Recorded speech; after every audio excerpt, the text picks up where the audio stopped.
Bismillahirrahmanirrahim. Kenapa Bang Fahri mesti mengeluarkan gagasannya, yakni gagasan pertemuan mantan Gubernur DKI Jakarta, Saudara Basuki Cahaya atau Mas Ahok dengan Habib Rizik Syihab. Yang kedua, bagaimana kita bisa menafsir itu? Yang ketiga, bagaimana kita bisa menimbang itu? Dan kenapa mesti ada pertemuan antara Mas Ahok dengan Habib Rizik Syihab? Tapi sebelum itu mari kita biasakan dulu berzikir. Rabbis shrah li sadri wa yassir li amri wahlul 'uqdatam min lisani yafqahu qawli. Astaghfirullahaladzim. Astaghfirullahaladzim. Astaghfirullahaladzim. Saya kira kenapa Bang Fahri sebagai sosiolog, sebagai cendekiawan, sebagai anak Aceh, besar di Jakarta, beliau banyak menjadi konsultan di berbagai departemen, beliau menjadi guru dari beberapa cendekiawan, bahkan almarhum Azumardi Azra juga merupakan kader beliau, dan banyak yang menjadi kader-kader beliau, banyak anggota dewan, semacam Mas Aceh, semacam Mas Yayat, masing-masing dari Golkar, dan banyak lagi, sampai urusan-urusan pekerjaan anggota DPRD pun atau beberapa aktivis pun beliau ikut mengawalnya. Jadi bagi seorang aktivis, jadi bagi seorang cendekiawan, sebagai sosiolog, bagi seorang penulis, bagi seorang pemerhati madani, bagi seorang pemerhati bangsa, terlebih ini adalah satu telahan tentang kehidupan berbangsa. Saya kira adalah pertemuan biasa-biasa saja begitu bagi Bang Fahri. Usulan ini, gagasan ini saya kira bagi Bang Fahri adalah, dan bagi para murid-muridnya adalah gagasan biasa-biasa saja begitu. Karena ini pertemuan madani ya, karena ini pertemuan antara umat Nabi Adam ya dengan umat Nabi Muhammad gitu. Karena negara ini negara kesepakatan, karena negara ini negara kumpul-kumpul, karena negara ini adalah negara persahabatan, karena negara ini adalah negara silaturahmi. Saya kira gagasannya ya begitu. Jadi tidak ada hal yang teramat sangat aneh, teramat sangat besar antara usulan pertemuan antara Mas Ahok dengan Habib Rizik Syihab. Terlebih kalau diukur dengan negara Pancasila, terlebih kalau diukur dengan Indonesia Raya, kata Bang Fahri, sama-sama melakukan Indonesia Raya, sama-sama mengakui Pancasila, sama-sama anak negeri, sama-sama punya kedudukan yang sama di depan hukum, baik Mas Ahok maupun Habib Rizik Syihab. Nah, barangkali yang menjadi keberatan adalah ada yang ngipas-ngipas begitu, pertemuan biasa saja begitu. Ini pertemuan li ta'arafu. Jadi sebagai sesama anak manusia, sebagai sesama anak Adam, maka pertemuan ini adalah betul-betul pertemuan li ta'arafu. Pertemuan yang biasa-biasa saja. Jadi dalam sebuah nilai Al-Hujurat ayat 13 kalau tidak salah, warga bangsa, warga dunia, umat Nabi Adam untuk li ta'arafu itu adalah hal yang niscaya saja begitu. Tidak ada yang aneh. Sekali lagi yang aneh adalah mereka yang ngipas-ngipas. Mungkin para buzzer, mungkin mereka yang tidak paham dengan nilai-nilai li ta'arufu, dengan nilai-nilai silaturahmi, dengan nilai-nilai bangsa ini, bahwa bangsa ini adalah bangsa yang saling mengenal dari Sabang sampai Merauke, saling memahami dari Sabang sampai Merauke, bahkan saling mewangikan dari Sabang sampai Merauke. Kan begitu. Nah, bahwa ada persepsi, ada simbolik Mas Ahok sebagai gambaran pelaku ekonom, gambaran teman-teman Tionghoa, gambaran mereka yang menguasai ekonomi di bangsa ini, ya betul begitu, tidak ada yang aneh sampai di situ. Kemudian Habib Rizik Syihab digambarkan oleh Bang Fahri Ali, cendekiawan Muslim, sebagai simbolisasi atau dipersepsi sebagai Islam perkotaan. Beliau menafsir demikian begitu.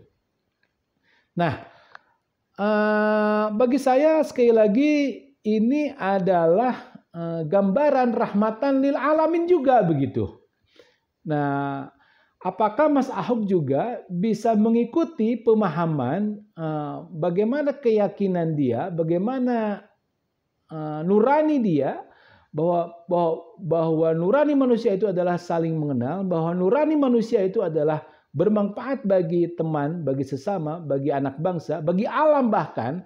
Saya kira kita bisa mengetuk pertemuan, bisa mengetuk Mas Ahok agar mau bertemu begitu. Saya kira tidak akan keberatan bagi Habib Rizik Syihab karena beliau sangat paham dengan lita'arufu, karena beliau amat sangat paham dengan nilai-nilai rahmatan lil alamin, amat sangat paham dengan nilai-nilai warga bangsa yang sama kedudukannya di depan hukum. Dan yang terlebih penting lagi, seperti digambarkan oleh Bang Fahri adalah bagaimana kita menyongsong pemilu, baik itu pemilihan gubernur maupun pemilihan presiden, itu ke depan itu diwarnai dengan kedamaian, diwarnai dengan salam, diwarnai dengan perlombaan kebaikan.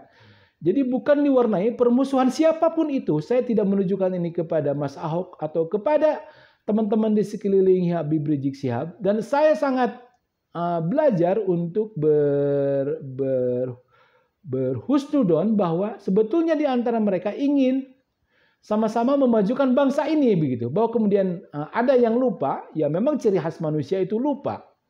Memang salah satu kesempurnaan manusia itu adalah lupa. Lupa bahwa mereka semestinya saling mengembangkan kemanusiaan, keadilan. Sedikit problem ya, problem itu adalah problem mereka yang menginginkan permusuhan begitu. Permusuhan antar sesama anak bangsa. Sebut saja bahkan ada yang ingin memecahkan anak bangsa ini hanya karena memang ada perbedaan yang Muslim dan non Muslim. Tapi sekali lagi ini negara kesepakatan, ini negara persahabatan. Jadi tidak ada perbedaan antara Muslim dan non Muslim apalagi untuk sekedar bertemu. Kemudian ada juga nilai-nilai Islam wasatiyah. Islam wasatiyah itu adalah wasaton, umat yang berkeadilan. Dia bisa menimbang baik buruk, dia bisa menimbang alasan-alasan di kiri dan kanan, dia bisa menimbang alasan-alasan negatif dan positif, dan dia ingin maju begitu atas alasan-alasan itu. Itu Islam wasatiyah. Dan saya kira saya amat sangat berguru kepada siapapun itu begitu, termasuk kepada Habib Rizik Syihab, dan sekali lagi kepada siapapun itu. Ada tanda petik persepsi dari Bung Fahri Ali. Ini kaum sekuler dipersepsi diwakili oleh Mas Ahok. Kemudian Habib Rizik Syihab dipersepsi sebagai Islam perkotaan. Jadi pertemuan ini sekali lagi adalah pertemuan yang wajar, pertemuan yang mesti terjadi, pertemuan perdamaian, pertemuan kemajuan begitu antara kelompok dalam petik sekuler, lagi-lagi saya sebutkan seperti kata Bung Fahri Ali di channel Kofinya, dan pertemuan antara Islam Islam perkotaan. Saya sangat berharap akan niat baik siapapun itu begitu. Akan niat baik terhadap pertemuan ini ke depan. Saya kira itu tidak aneh sekali lagi dalam masyarakat berkeadaban, dalam masyarakat Pancasila, dalam masyarakat Indonesia yang kenyang dengan peradaban, yang kenyang dengan keadilan. Saya kira ini adalah juga menguji ketulusan anak bangsa. Saya kira ini juga adalah kita menguji dialog para anak bangsa dan bagaimana mempersiapkan pemilu ke depan. Siapapun calon presidennya, baik itu Mas Anies, baik itu Mas Prabowo, baik itu Mas Ginanjar, baik itu Mbak Puan, Mas Imin, siapapun itu adalah hak anak bangsa. Yang terpenting adalah mari kita landasi pemilihan presiden itu dengan suasana perlombaan kebaikan, dengan suasana kedamaian, dengan suasana wasaton, dengan suasana perbedaan. Tapi wasaton itu adalah perbedaan untuk kemajuan. Saya memahami itu, dan saya kira kita mesti sama-sama menguji akan kualitas pemilu, akan kualitas pemilihan presiden, akan kualitas penyelenggaraan pemilu ke depan. Saya kira ini modal bangsa, dan bangsa ini punya modal untuk maju, untuk mempersepsi dirinya maju, untuk bertarung pada pada kebaikan, untuk berlomba, untuk berkorban pada kebaikan, pada kemajuan bangsa ini. Wallahu a'lam bishawab.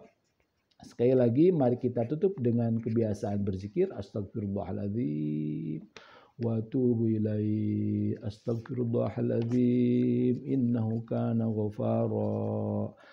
Astaghfirullahaladzim innahu kana ghafara. Astaghfirullahaladzim innahu kana ghafara. Wallahu a'lam bishawab. Wassalamualaikum warahmatullahi wabarakatuh.